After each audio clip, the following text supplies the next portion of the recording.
Booyah! It's 12 o'clock noon. I'm about to open a beer.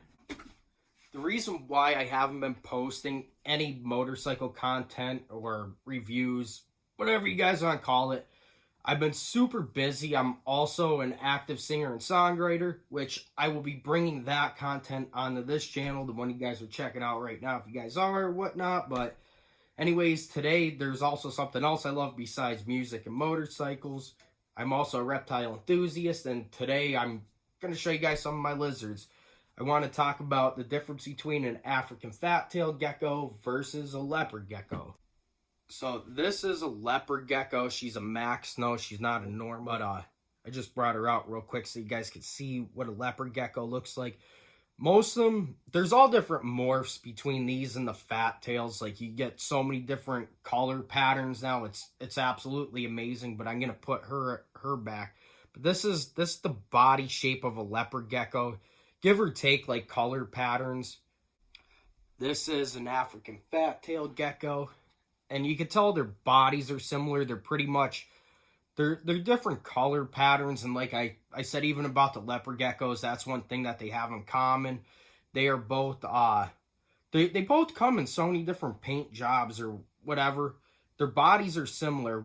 The main difference between these beautiful creatures is the location where they originate from.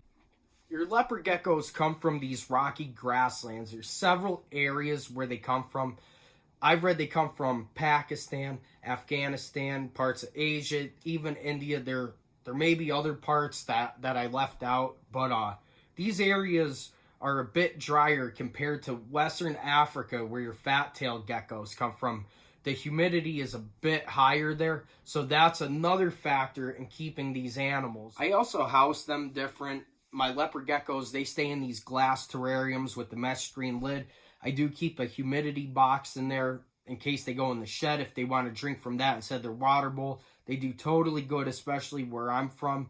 Now, my fat-tailed gecko, he lives in a Sterilite container. It's easier for me to keep the humidity levels more consistent, and he does just fine in that. Believe me, I'd rather put him in a glass one because how beautiful he looks to me, but what I want isn't what's best for my animal. Some of the similarities are the temperatures. They require pretty much the same temperatures, which is another thing too. They don't really require any lights. I don't use them.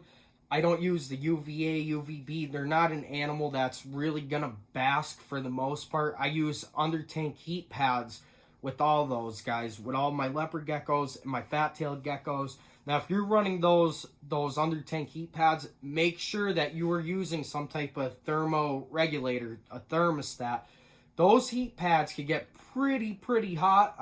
I've watched a video where this girl had one and she was doing tests. Some of those heat pads got over like 120 degrees, which you don't want anything catching on fire. You don't want to set your house on fire with those. You don't want to harm your animal. None of that stuff. So that is another thing too that they're similar with. They don't really require any lighting.